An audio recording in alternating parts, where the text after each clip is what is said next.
가짜가 판을 치는 세상입니다. 소위 짝퉁이라고 하죠. 짝퉁. 뭐 짝퉁이 다 나쁜 건 아닙니다. 근데 명품으로 둔갑한 그 짝퉁 옷, 짝퉁 신발, 짝퉁 가방, 뭐 얼마나 많이 지금 이렇게 있는지 몰라요. 요즘은 짝퉁, 가짜죠. 가짜 계란까지 나왔습니다. 여러분 본 적 있어요? 저도 영상으로만 봤는데 가짜 계란이 나왔어요. 진짜 이렇게 딱 얼핏 봐서는 이게 가짜라고 생각이 안 듭니다. 실제로 후라이가 돼요. 신기하죠? 근데 가짜예요. 이제 중국 사람들이 그렇게까지 지금 짝퉁을 만들어내고 있다는 거죠. 신기한 일입니다. 근데 이런 것뿐만 아니라 요즘은 심각한 사회적 문제를 일으키는 게 뭐냐면 가짜 뉴스. 알죠? 사람이 죽지도 않았는데 막 죽은 것처럼, 망하지 않았는데 망한 것처럼, 뭐 이혼도 안 했는데 이혼한 것처럼, 뭐 열애설이 터지는 건 다 거짓말 뉴스가 너무 많은 거죠. 근데 실제인 것처럼, 정말 누가 봐도 실제 뉴스인 것처럼 기사처럼 나왔는데 알고 보니 다 가짜인 거야. 이런 가짜가 판을 치고 있기에 무엇이 진짜고 무엇이 가짜인지 구분하기가 힘든 시대가 돼버렸습니다. 옆 사람 한번 쳐다보고 인사합니다. 혹시 가짜? 옆 사람이 지금 가짜일 수도 있습니다. 예. 이름이 가짜일 수도 있고. 남자인 줄 알았는데 나중에 봤더니만 아니 여자인 줄 알았는데 남자이고, 뭐 이런 가짜가 지금 판을 치는 시대잖아요. 그렇죠? 근데 문제는 뭐냐면 이 교회 안에도 가짜가 있다는 게 심각한 문제입니다. 하나님 말씀을 거짓되게 가르치는 가짜 지도자가 있고, 하나님 말씀 따라 삶을 살지 못하고 있는 가짜 성도 제자도 있다는 것입니다. 오늘 함께 읽은 말씀 속에서 그것을 이제 보여주고 있는데, 본문에는 여러 가지 비유가 많이 나오고 있어요. 근데 그 많은 비유들이 각각의 비유들인 것처럼 보이지만 사실은 하나로 통하는, 일맥상통하는 그런 메시지를 담고 있습니다. 그것이 뭐냐? 바로 진짜와 가짜에 대한 메시지라고 저는 그렇게 생각해요. 결국 오늘 본문이 뭘 말하고 싶냐? 결론부터 얘기하면 진짜 스승이신 예수님을 따르는, 누구요? 진짜 스승이 누구라고요? 예수님. 참 스승 지도자인 예수님을 따르는 나라입니다. 진짜 제자가 되라. 제자도에 대한 말씀이라고 저는 생각합니다. 진짜 제자가 되어야 된다. 어떤 것이 진짜 제자인가? 그걸 살펴보면서 나는 진짜인지 아닌지를 오늘 되돌아보는 시간이 되었으면 좋겠다 싶은 거죠. 여러분은 진짜 스승을 따르고 있습니까? 여러분이 따르고 있는 사람이 누구입니까? 물론 여러분은 지금 목회자인 저와 함께 신앙생활을 하고 있고 저를 따르고 있다고 생각하지만, 여러분이 볼 때는 저는 진짜가 맞습니까? 물론 가짜라고 얘기하기 힘들겠지요. 예. 과연 내가 여러분 앞에 진짜 참 스승, 참 지도자의 모습으로 살고 있는지, 저도 이 말씀을 준비하면서 이제 되돌아봤고, 과연 여러분은 진짜 성도, 그리스도인, 진짜 제자로, 예수님의 제자로 살고 있는지 오늘 말씀 속에 또 되짚어 봐야 된다고 저는 생각합니다. 오늘 많은 비유들 중에서 첫 번째 비유가 뭐냐면 맹인이 맹인을 인도하는 것에 대한 비유입니다. 누가복음 6장 39절 같이 한번 읽어볼까요? 시작. 또 비유로 말씀하시되 맹인이 맹인을 인도할 수 있느냐? 둘이 다 구덩이에 빠지지 아니하겠느냐? 맹인이 맹인을 인도할 수 있다는 거예요? 없다는 거예요? 없다는 거죠. 예. 맹인이 맹인을 인도하면 둘 다 구덩이에 빠진다는 것은 위기에 처할 뿐만 아니라 죽을 수도 있는 겁니다. 사실 그죠? 그만큼 위험한 건데 왜 이 비유를 말씀하셨는가? 맹인이 맹인을 인도하는 것은, 보세요. 맹인이 맹인을 인도한다는 것은 어떤 의미가 담겨져 있냐면, 그 인도하는 맹인, 앞서 있는 인도하는 맹인이 자기가 맹인인 걸 알까요, 모를까요? 안다는 얘기예요, 모른다는 얘기예요? 모르는 거예요. 자기가 맹인인데 누구를 인도할 거예요? 이거 말이 안 되는 얘기지만, 맹인이 맹인을 인도한다는 이 말은 인도하는 그 맹인도 자기가 맹인인지를 모르는 상태에서 이끌어가고 있는 겁니다. 생각해 보세요. 내가 앞이 안 보여요. 내가 앞이 안 보이는데 다른 앞 안 보이는 사람을 끌고 인도하며 갈 수가 있습니까? 그거 말이 안 되는 얘기예요. 맹인을 인도한다는 말은 첫 번째 그 의미는 그 맹인이 자기가 맹인인지를 모르고 있다는 얘기입니다. 또 한 가지, 따라가는 맹인은 자기를 이끄는 사람이 맹인이라는 걸 알까요? 생각해봐. 나도 맹인이야. 내가 앞이 안 보여. 시각장애인인데 나를 이끌어 주세요. 누가 좀 데려가 주세요. 라고 얘기하는데 그 사람이 똑같은 시각장애인이면 자기 손을 맡길까요? 맡기지 않겠죠. 둘 다 지금 모른다는 얘기입니다. 내가 맹인인지를, 나를 이끌어가는 사람이 맹인인지를 모른다는 얘기야. 맹인이 맹인을 인도한다는 얘기는 그런 얘기입니다. 이해됩니까? 자, 여기에서 맹인은 누구냐? 인도하는 맹인은 누구를 예수님이 염두에 두고 말씀하신 거냐? 당시 이스라엘의 영적 지도자들이 자기가 영적 맹인이라는 사실을 모르고 인지하지 못하고 영적인 맹인으로 살고 있는 이스라엘 백성들을 이끌고 가고 있었기 때문에 구덩이로 다 빠지게 만들어서 죽음으로 끌고 가고 있었다는 거죠. 그래서 당시 이스라엘 지도자들이 누구예요? 바리새인과 서기관들, 율법학자들, 대제사장들, 이런 사람들이 영적인 맹인이었습니다. 예수님이 눈앞에 있지만 하나님을 보지 못합니다. 맹인 아닙니까? 그죠? 눈만 뜨면 뭐예요? 보기만 하면 뭐예요? 영적인 눈이 감겨져 가지고 영적으로 이 사람들을 어디로 진리 가운데로 인도해야 될지를 모르면서 막 끌고 가고 있는 거야. 그래서 맹인이 맹인을 인도한 거예요. 이스라엘 백성들은 자기를 이끄는 바리새인과 율법학자들과 서기관들이 참 지도자라고 생각하고 따라가고 있었지만 그들은 맹인이었습니다. 맹인인 걸 알았나요? 몰랐어요. 백성들도 몰랐어요. 그냥 따라간 거예요. 둘 다 그냥 구덩이 빠져 죽는 거야.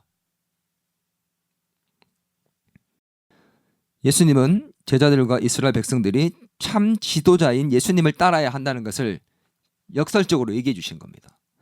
누가복음 6장 40절입니다.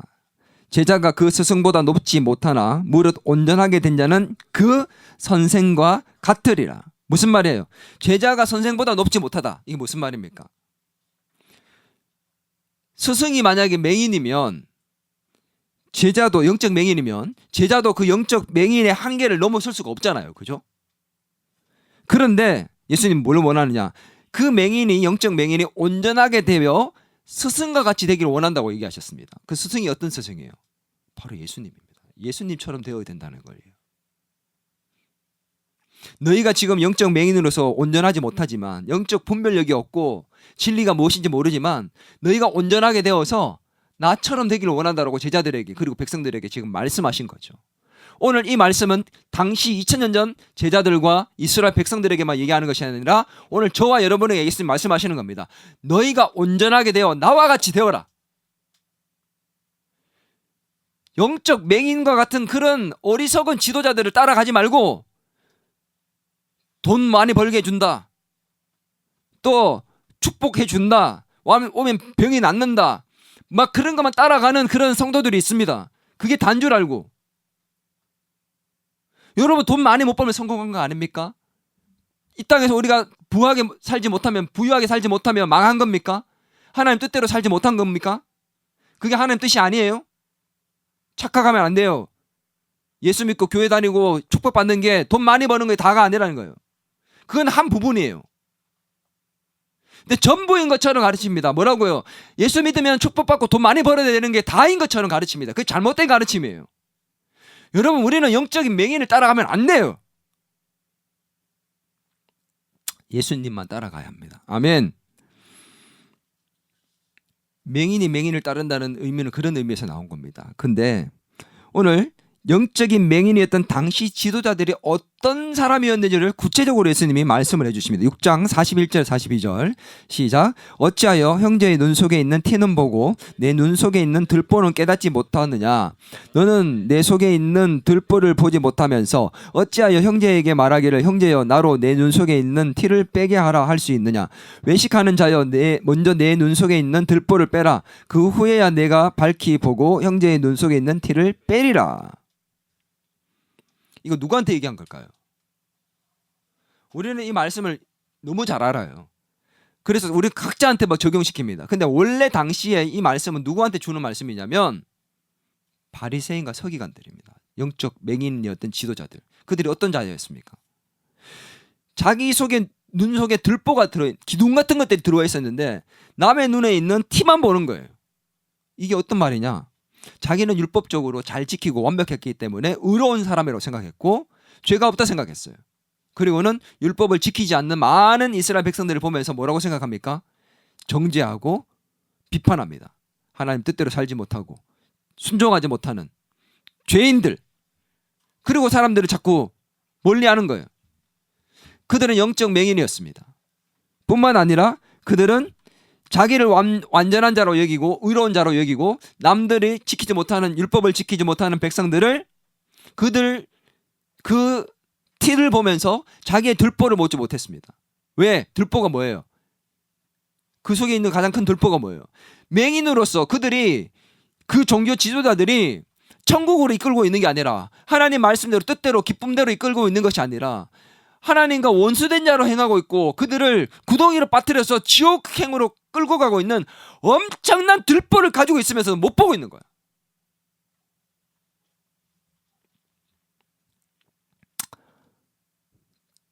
문제는 뭐냐면 그들이 보지 못했던 것처럼 우리도 보지 못하고 있다는 겁니다. 다른 사람 속에 있는 티, 작은 허물, 죄 너무 잘 보여요. 야, 쟤 성격 이상해. 와. 여러분은 성격 완전합니까?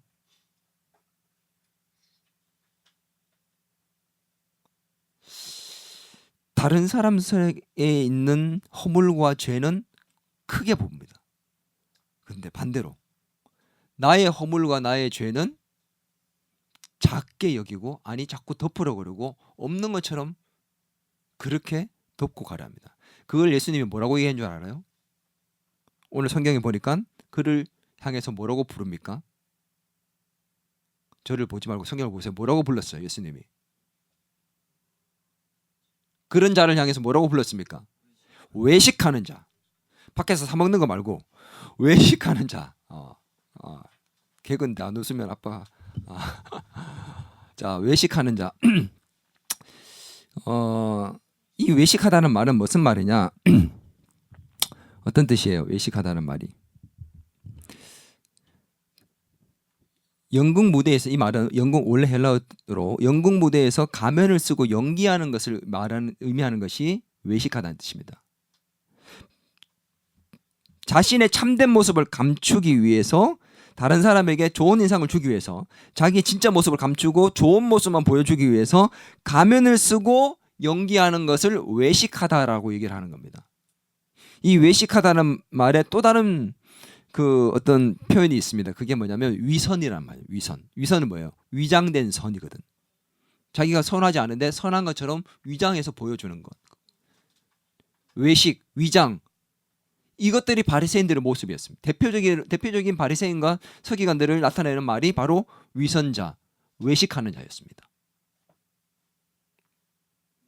예수님을 따르는 자, 참된 지도자들은 이런 위선과 외식 속에 있지 않다는 겁니다. 오늘 저와 여러분은 예수님을 따르는 자로서 외식하지 않고 위선하지 않는 사람입니까? 우리는 다른 사람 앞에 설 때, 교회에 나올 때 죄가 가득하지만 한 주간 죄를 많이 지었고 허물과 부족함이 많았지만 다 감추고 아닌 것처럼 의로운 것처럼 선한 것처럼 괜찮은 척하며 여러분 상처 있고 마음 아프고 힘든데 웃고 다니는 사람들이 있어요. 제가 옛날에 그랬어요. 저 어릴 때 엄마 없는 아이라는 티를 내고 싶지 않아서 일부러 웃고 더 웃기려고 소위 요즘 말하는 개그 치면서 그래서 집에서 학교에서 막 아이들에게 굉장히 더 활발한 것처럼 막 그렇게 유쾌한 아이처럼 더 웃었습니다. 왜? 엄마 없는 애라서 저렇게 그늘이죠. 이 얘기가 듣고 싶지 않아서 가면 쓴 거죠. 안 괜찮은데 괜찮은 척하고 산 겁니다. 상처가 많고 힘든데 아닌 척하고 예수님께도 나가고 친구들에게도 나가고 나 괜찮은 사람인 척하고 나갑니다. 근데 예수님은 다 보고 계십니다. 가면 속에 있는 나의 모습, 그 모습 그대로를 다 보고 계십니다. 우리가 남을 속일 수 있을지 몰라도 하나님을 속일 수 없잖아요. 바리새인들이 그렇게 살았거든요. 거짓된 지도자들이 그렇게 살고 있습니다. 오늘 저와 여러분이 하나님 앞에 위선을 벗고 가면을 벗고 정직한 모습으로 설 수 있기를 바랍니다. 우리는 남들 앞에 우리의 모습 그대로 보여주기 싫어합니다. 왜냐하면 그들이 나의 진짜 모습을 보면 외면할까 싶어서, 부끄러울까 싶어서. 친한 친구에게조차도 다 말할 수 없는 것들이 있어요. 가족에게조차도. 자기의 허물과 죄는 작게 여기고 덮으려 하지만 남의 허물은 크게 여기고 드러내고 감추지 않고 지적질하고 비난하고 비판하라 합니다. 그래서 얘기합니다. 성경은 비난하지 마라, 비판하지 마라. 네가 비판하는 그 비판으로 네가 다시 비판을 받을 것이다. 네가 헤아리는 그 헤아림으로 네가 헤아림을 받을 것이다. 근데 우리는 거꾸로 살아요. 헤아림을 주지 않고 비판하고 비난합니다. 네가 남에게 대접을 받고 싶은 대로 너도 남을 대접하라. 근데 바리새인들은 그렇게 살지 않았습니다. 조그만 잘못에도 지적질하고 비난하고 자기에게는 들보가 있지만 남의 티끌만 본 겁니다. 오늘 저와 여러분은 나의 들보를 먼저 볼 수 있는 자가 될 수 있기를 바랍니다.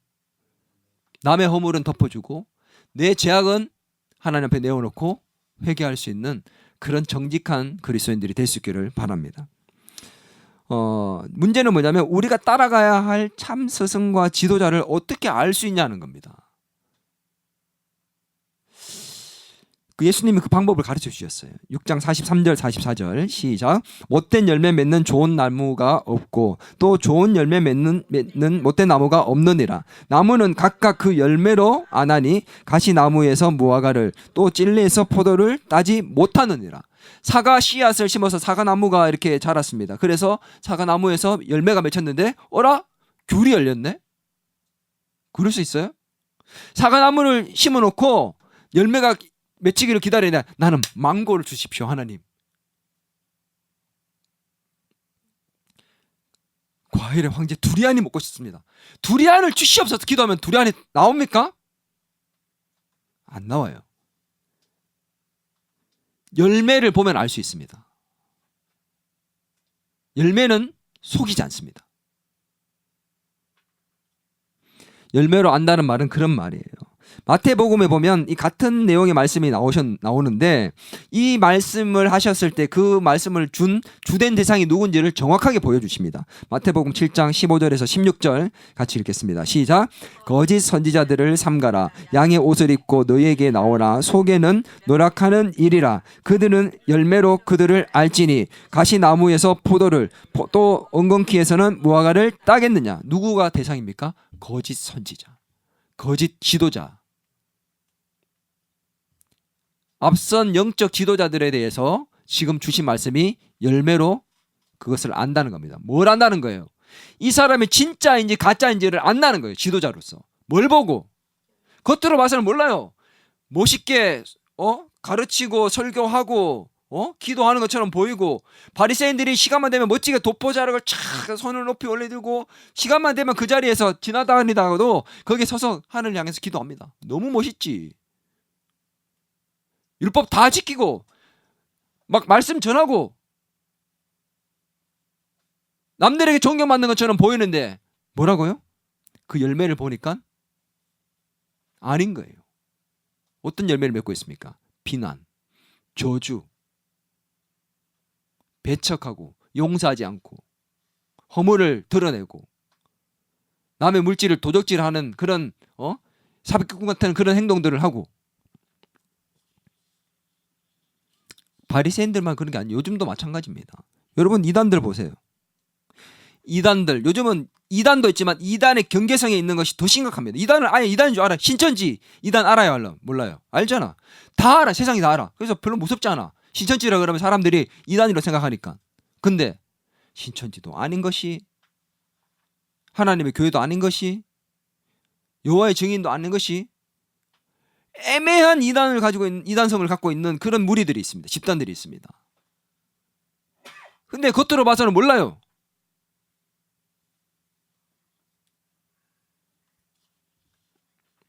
그들은 말 주변은 좋지만 열매가 엉망입니다.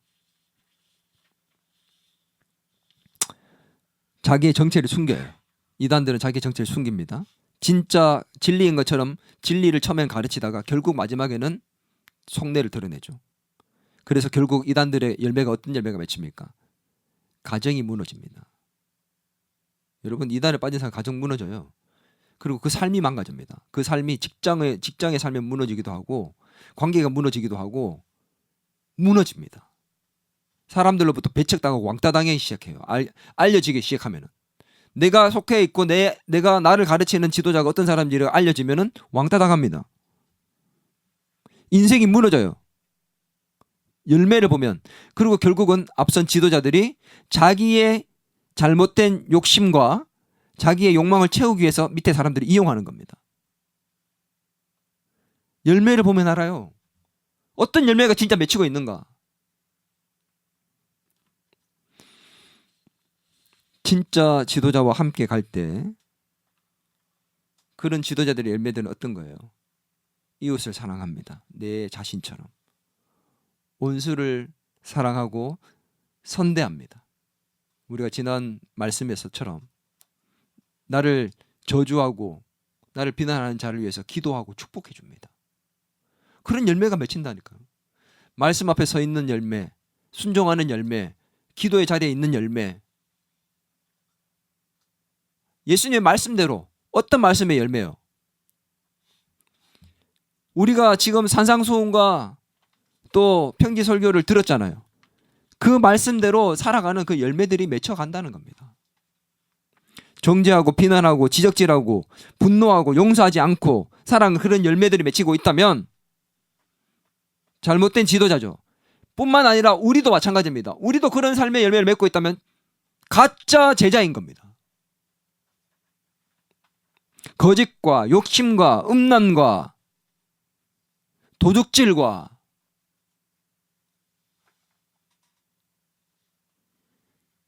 이런 모든 열매들이 맺히고 있다면 우리는 진짜가 아니라는 사실이에요. 감사의 열매, 용서의 열매, 이웃을 사랑하고 원수를 선대하며 사랑할 수 있는 그런 예배에 승리할 수 있는 그런 열매들이 맺힐 때 우리가 어떤 열매가 맺히고 있냐고요. 여러분 예배에 승리하는 열매가 맺히고 있습니까? 예배를 준비하는 자. 여러분 예배 준비할 때 어떤 모습으로 예배 준비합니까? 예배 준비 언제부터 해야 돼요? 주일 아침에 눈 떠서? 아니요. 토요일 저녁부터 준비합니다. 원래 안식일 준비하는 사람들 금요일부터 준비했어요. 아니 하루 전부터 준비했습니다. 정말 철저하게 준비했습니다. 안식일을 맞이할 준비를 하기 위해서 이것저것 준비를 엄청나게 많이 했습니다. 우리는 무슨 준비를 하고 있냐는 거예요. 예배를 드리는 자로서는 어떻게 지내고 있습니까? 예배 드리고 난 다음에는 어떻습니까? 우리는 교회 안에서 봉사할 때 그것을 어떻게 여기며 어떤 열매를 맺히고 있습니까? 여러분 보세요.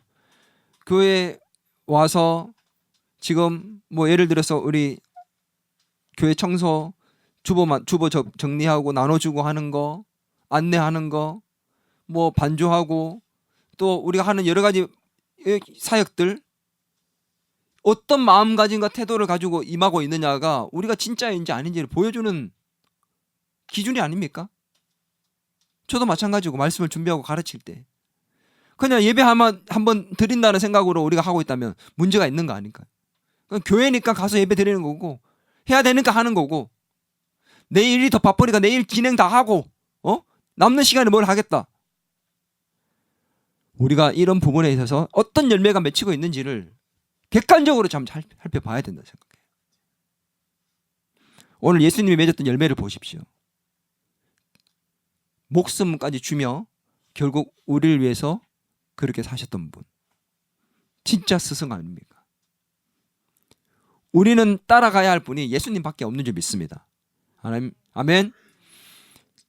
목회자가 자기가 진짜 스승이라고 착각하는 사람들이 많아요. 저는 진짜 스승이 아니에요. 여러분 잘못 알면 안 돼요.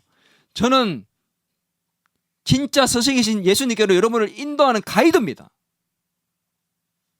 예수님이 뭐라고 말씀하셨는지를 알려주는 가이드예요. 통로입니다. 진짜 스승은 예수님입니다. 저도 예수님을 따라야 되는 제자일 뿐이에요. 여러분도 따라가야 할 분은 예수님밖에 없는 줄 믿습니다. 자기가 참된 목회자, 참된 목자인 것처럼, 참된 지도자인 것처럼 나만 따르면 된다고 말하고 자기가 다인 것처럼 행세하는 많은 거짓 지도자들이 난무하는 세상입니다. 자기가 진짜라고 말하는 사람은 가짜입니다. 저는 가짜입니다.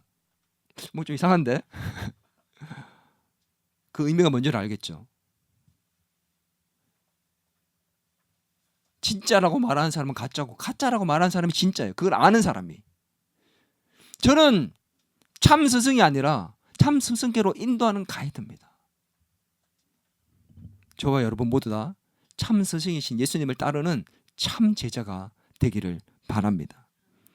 여러분이 진짜입니까? 참 제자가 맞을까요? 여러분, 내가 참 제자인지 알 수 있는 그런 리트머스 종이와 같은 것이 있습니다. 뭔 줄 압니까? 6장 46절 같이 읽겠습니다. 시작. 너희는 나를 불러 주여 주여 하면서도 어찌하여 내가 말하는 것을 행하지 아니하겠느냐. 예수님은 내가 진짜인지 아닌지를 알 수 있는, 가짜인지를 알 수 있는 중요한 기준을 말씀하셨는데, 그게 뭐냐면 말씀을 듣는 것까지는 똑같아. 그 다음에 뭐? 행하지 않는 것, 행하는 것, 그것으로 진짜와 가짜를 구분한다는 겁니다.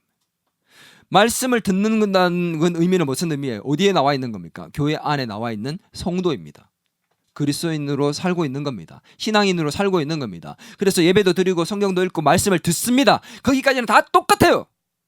근데 진짜와 가짜는 어디서 나온다고요? 그 말씀을 듣고 난 이후에 그 말씀대로 사느냐 못 사느냐, 이 말씀을 준 걸 보세요. 뭐라고 얘기합니까? 주여 주여라고 얘기하잖아요. 주여 주여. 교회 안에 있다니까요. 교회 다니고 있고 설교를 듣고 말씀을 듣습니다. 듣고 행하느냐 듣고 행하지 않느냐라고 얘기하잖아요. 깨닫는 거 중요합니다. 여러분, 설교를 듣고 말씀을 듣고 깨닫는 거 너무 중요하죠. 근데 깨닫고 난 다음에 내가 행하지 않으면 깨닫지 않는 거나 뭐가 다릅니까? 안 그래요? 내가 달라진 게 없으면 설교를 들은 건 안 들은 건 뭐가 다르냐고요. 똑같은 거예요. 정말 중요한 얘기입니다. 말씀을 듣고 행하지 않으면 내 삶에 변화도 없을 뿐만 아니라 하나님의 뜻을 따를 수도 없고 하나님의 삶의 기적을 경험할 수도 없고, 내가 행하지 않으면 하나님이 함께 하시는 것을 체험할 수가 없습니다.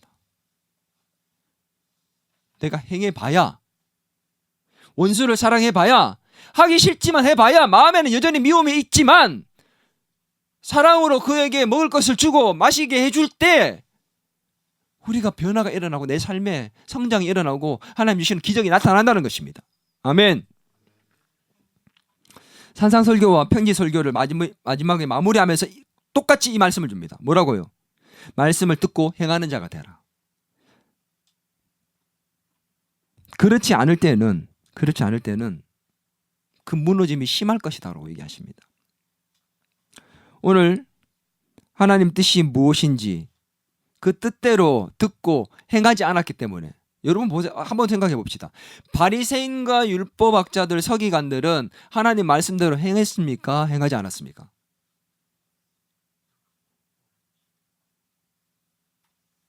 100% 완벽하게 행했어요. 그러면 예수님 제자 맞습니까? 그 이상하지 않아요? 그들에게 지금 말씀하시는데 말씀을 듣고 행하라고 얘기하는데 그들은 말씀을 듣고 다 행했거든요. 그래서 스스로가 의롭다고 여겼단 말이에요. 이상하지 않아요?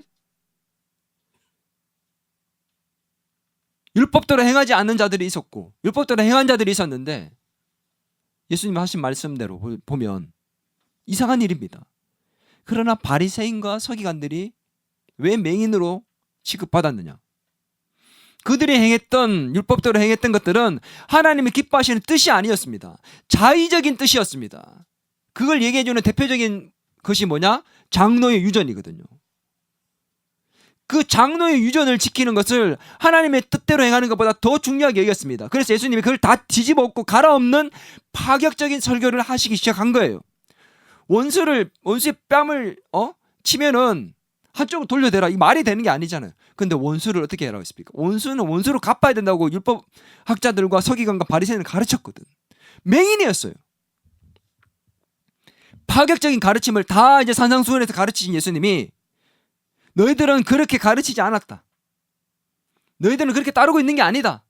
말씀하시면서 뭐라고요? 내가 지금 가르친 이 산상수훈, 평지설교에서 했던 이 가르침의 교훈들, 이 말씀을 듣고 행해라.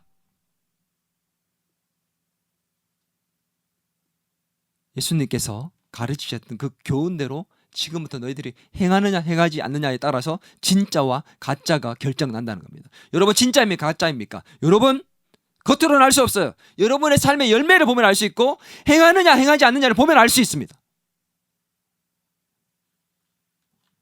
행하지 않으면 여러분에게 신앙의 기초가 세워지지 않습니다. 누가복음 6장 47절에서 49절 한 목소리로 읽습니다. 내게 나와 내 말을 듣고 행하는 자마다 누구와 같은 것을 너희에게 보이리라. 집을 짓되 깊이 파고 주추를 반석 위에 놓은 사람과 같으니 큰 물이 나서 탕류가 그 집에 부딪히되 잘 지었기 때문에 능히 유동하지 못하게 하였거니와 듣고 행하지 아니하는 자는 주추 없이 흙 위에 집 지은 사람과 같으니 탕류가 부딪힘에 집이 곧 무너져 파괴됨이 심하니라 하시니라. 2010년 중앙아메리카 섬이었던 IT 공화국, 여러분 소위 그냥 IT라고 합니다. IT 알죠? 거기에 발생했던 진도 7.0의 강진이 있었습니다. 그때 사망자가 몇 명인 줄 압니까? 정확한 집계가 나오지 않을 정도로 많이 죽었습니다. 16만 명 이상이 죽었다 합니다. 놀라지도 않냐, 하도 많이 죽으니까. 16만 명 이상이 이 지진으로 죽었어요. 작은 도시 하나가 그냥 없어진 거랑 똑같아요. 그런데 재미있는 것은 같은 규모의 7.0이 넘는 그 같은 규모의 강진이 일어났던 다른 나라들 속에서 피해 규모가 엄청나게 달랐던 일이 있었습니다. 진도 7.0으로 그렇게 16만 명이 죽었는데 1995년 일본 고베에서는 진도 7.2 더 세죠. 강진이 발생했습니다. 그때 몇 명이 죽었는 줄 알아요? 7.0에서 16만 명이 죽었습니다. 일본 고베에서 7.2 강진이 발생했을 때 몇 명이 죽었을까요? 아무 때나 질러보세요. 5,500명이 죽었습니다. 2000년 대만에서는 진도 7.8 엄청나죠. 예. 인명피해가 몇 명이었을까요? 4,000명. 16만 명과 4,000명 어마어마한 차이입니다. 왜 이런 차이가 날까요? 그 나라는 일본도 그렇고 지진이 많이 발생한다는 것을 알고 IT도 알았어요. 그런데 준비했느냐 안 했느냐. 내진 설계로 기초공사를 지진이 와도 흔들리지 않는 그 반석에다가 집을 짓고 건물을 세웠느냐 안 했느냐가 이런 엄청난 결과를 가지고 오게 된 것입니다. 이 엄청난 결과의 차이. 어디에다가 기초를 세우는 준비를 했느냐. 여러분이 살다가 신앙생활 하다가 기초를 어디에 세워야 되냐면 말씀을 듣고 행하는 그 기초 위에 세우면 인생에 비바람이 치고 폭풍이 몰아쳐도 삶의 고난이 와도 흔들리지 않고 무너지지 않고 죽지 않습니다. 아멘. 그런데 그렇지 않고 행하지 않고 살면 그냥 듣기만 하고 깨닫기만 하고 살다 보면 비바람이 치면 무너지는데 그때 무너짐이 심할 것이라고 얘기했습니다. 듣고 행하는 자가 되어야 됩니다. 내 마음에 꺼리낌이 있고 불편함이 있고 싫고 하기 싫어도 억지로라도 행할 때 그게 내 삶의 기초가 되고 신앙의 기초가 되어서 어떠한 비바람에도 무너지지 않는 신앙의 견고함이 세워지는 것인 줄 믿습니다. 내 마음이 흡족해야지만 행하는 게 아니에요.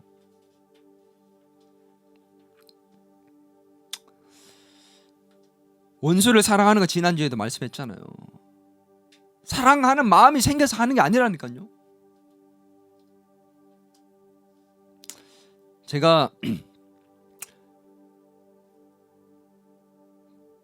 배달하는 일을 할 때 참 뭐 계단을 높이 많이 올라가야 되고 무거운 짐도 많이 올라가야 되니까 하루 종일 일을 하다 보면 많이 힘들 때가 있어요. 그래서 예전에 우리 이제 준서가 나와서 도와주기 시작했습니다. 근데 초등학교 5학년 때부터 도와줬어요.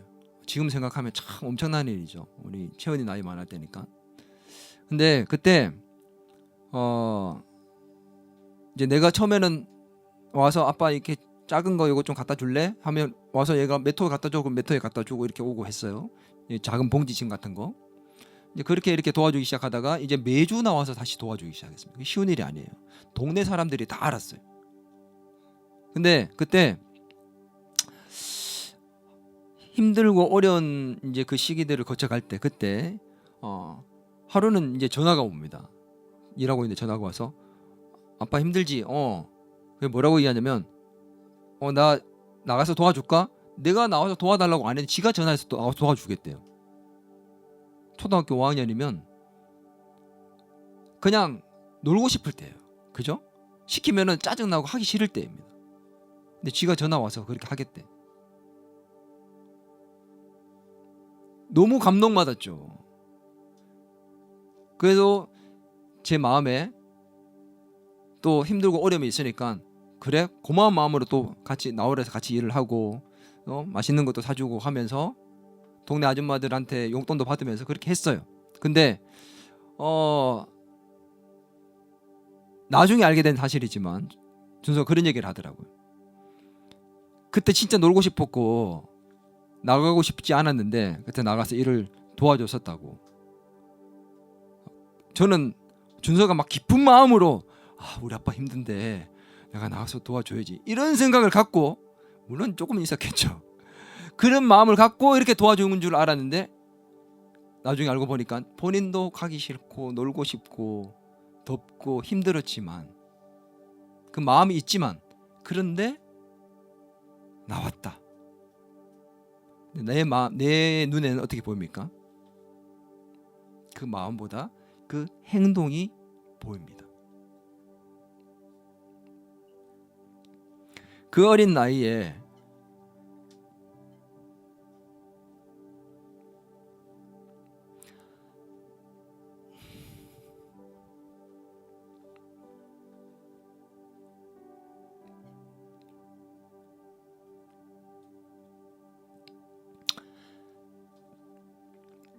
얼마나 하기 싫었겠어요.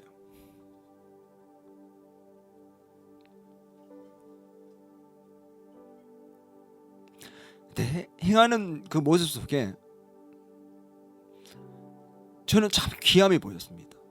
하나님이 이런 아이를 쓰지 않으면 누구를 쓸까?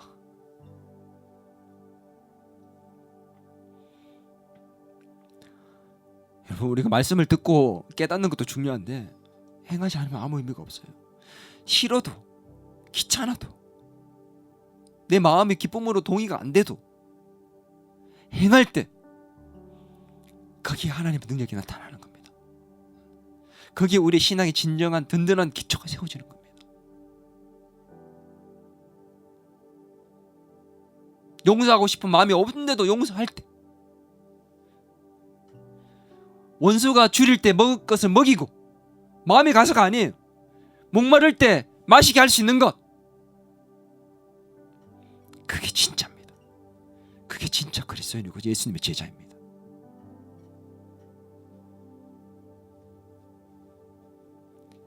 정말 그런 진짜가 됩시다. 참 스승이신 예수님을 따르는 진짜 제자가 될 수 있는 저와 여러분이 될 수 있기를 주의 이름으로 축원합니다. 이 시간에 다시 한번 기도하겠습니다. 우리의 삶은 슬픔과 고통과 어려움의 연속입니다. 그러나 그런 어려움들 속에서 우리가 흔들림 없이 살아갈 수 있기 위해서는 참 스승이신 예수 그리스도만을 따르고 그분의 말씀 앞에 서고 그 말씀대로 순종하며 행하며 살아갈 때 그 모든 어려움들을 넉넉히 이겨낼 수 있는 기적이 우리의 삶에 펼쳐질 줄 믿습니다. 이 시간 우리 같이 말씀을 생각하며 기도할 때에 하나님, 예수님만 따르는 진짜 제자가 되기를 원합니다. 진짜가 되기를 원합니다. 그저 겉모양만 교회 다니는 자가 아니라 정말 이런 넉넉함을 가진 믿음의 소유자들이 다 되어서 주님이 기뻐하시는 자가 되기를 원합니다라고 우리 자신을 돌아보며 하나님 앞에 결단하고 다짐하며 기도로 나아가겠습니다. 같이 기도하겠습니다. 하나님 아버지, 하나님 아버지, 우리 모든 더 기쁜 성도들, 하나님 참 스승이신 예수 그리스도를 따르고 정말 진심으로 주님의 기쁨을 행할 수 있는 그런 참 제자들이 다 될 수 있도록 도와주시옵소서. 하나님 말씀을 듣고 깨닫고 그치는 자가 아니라 그 말씀대로 행할 수 있는 자들이 되어서 어떤 어려움 속에서도 흔들림 없이 무너짐 없이 주님이 기뻐하시는 대로 하나님 견뎌내고 버텨낼 수 있는 그런 자들이 되게 도와주옵소서. 하나님 고난 속에서 하나님 수고 속에서 살아가는 우리 성도들의 모든 삶이 주님이 함께하여 주셔서 듣고 행하는 자로서 승리할 수 있는 인생이 될 수 있기를 간절히 소원합니다. 주여 은혜를 베풀어 주시옵소서. 주님의 은혜를 베풀어 주시옵소서.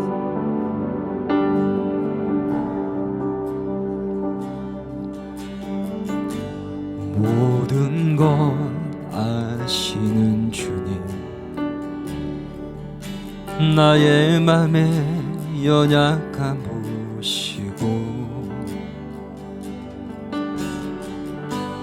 부족한 그 모습대로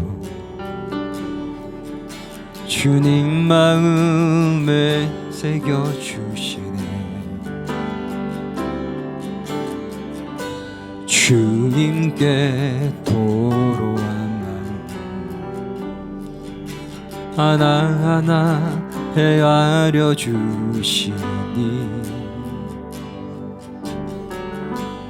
그 마음 그 아픔들을 주님 손으로 품어주시네. 아멘. 거친 길 위를 걸어갈 때도 험한 산이 앞을 막아도 빛 대신 주님의 두 손이 나를 붙드네. 주님의 마음이 닿는 내 삶에 저민 슬픔을 씻으시는 주님을 찬양, 주 이름을 찬양하네. 거친 길 위를 걸어갈 때도 험한 산이 앞을 막아도 빛 대신 주님의 두 손이 나를 붙드네. 주의 마음이 닿는 내 삶에 저민 슬픔을 씻으시는 주님을 찬양, 주 이름을 찬양하네. 주님을 찬양, 주 이름을 찬양하네.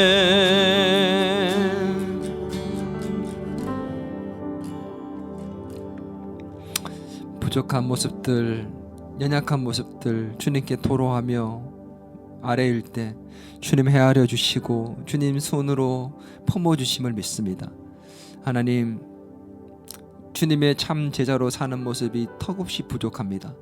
주님만 따르고자 하지만 수많은 유혹의 손길들에 빠져서 잘못된 가르침 속에서 따라가며 그렇게 살아오진 않았습니까? 내 자의식대로 행하며 내 뜻대로 살며 그것이 맞는 줄 착각하며 맹인이 인도하는 것을 따라가진 않았습니까? 오늘 나는 하나님 가짜로 살진 않았나 돌아봅니다. 이 시간 말씀을 들으며 참 스승이신 예수님만 따라가기를 원합니다. 참 제자가 되기를 원합니다. 진짜가 되기를 원합니다. 진짜를 따르는 진짜가 되기를 원합니다. 주님 은혜를 베풀어 주옵소서. 그리스도인의 모양만 가진 자가 아니라, 성도로서 모양만 가진 자가 아니라, 예배의 모양만 가진 자가 아니라 마음이 없는 예배자로 봉사자로 사는 것이 아니라 정말 진짜가 될 수 있는 저와 더 기쁨의 교회 모든 성도들이 되게 도와 주시옵소서. 이제는 우리 주 예수 그리스도의 은혜와 하나님 아버지의 크신 사랑과 성령님의 감화 감동 위로 교제 충만하심의 역사가 오늘 참 스승이신 예수님을 따르며 참 제자가 되기를 소망하는 더 기쁨의 교회 모든 성도들과 교회와 가정과 학교와 직장 위에 나라 위에 이제로부터 영원토록 함께 하시길 간절히 축원하옵나이다.